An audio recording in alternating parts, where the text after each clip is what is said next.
Imagine this.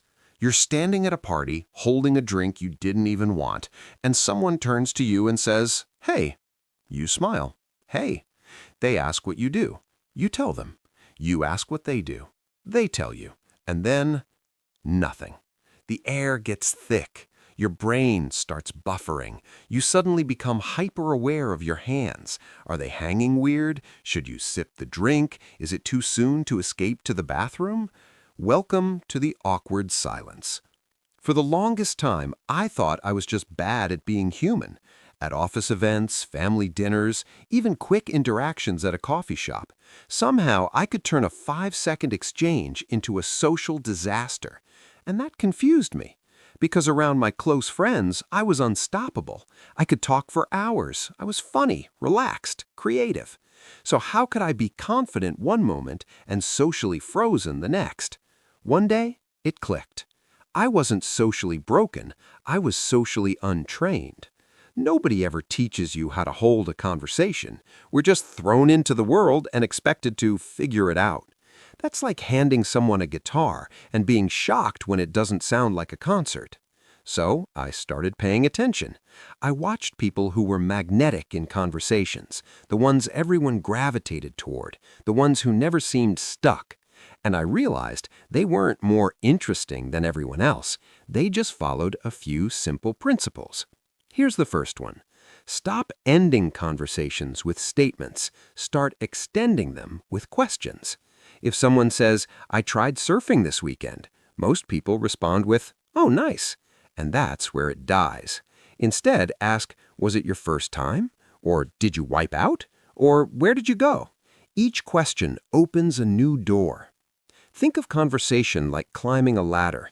Every good question is another rung. If you don't reach for the next one, you're stuck where you started. And here's something important. Your questions don't need to be genius level. They just need to show curiosity. Which leads to the second rule. Listen to understand, not to reply. Most people aren't listening. They're just waiting for a pause so they can jump in with their story, waiting for their turn to impress. But when you actually listen, fully, something powerful happens. You start catching details. Maybe they mention they trained for months before that surf trip. That's discipline. Ask about that. Maybe they light up when they talk about their dog. That's emotion. Explore that. Real listening turns small talk into real talk. It makes the other person feel seen. And when people feel seen, they open up. Now here's the third principle, and this one changes everything. Find overlap. Look for shared ground. It doesn't have to be big. Maybe you both hate long meetings. Maybe you both love spicy food. Maybe you both grew up with strict parents. Once you find that overlap, the conversation shifts. It stops feeling like an interview and starts feeling like a connection. That's when it flows naturally.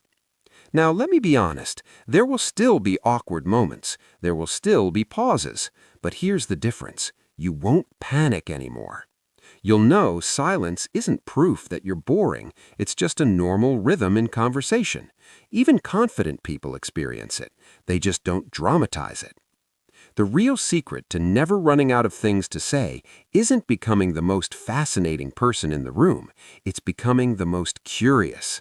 Because everyone carries stories, experiences, opinions, passions. Most people are just waiting for someone to care enough to ask. And when you become that person, the one who asks, listens, and connects, conversations stop feeling like performance. They start feeling like discovery. So next time you feel that silence creeping in, don't freeze. Get curious. Climb the ladder. Find the overlap. And watch what happens. If this helped you, stick around. I break down simple social skills like this in a way that actually works in real life. Let's get better at this together.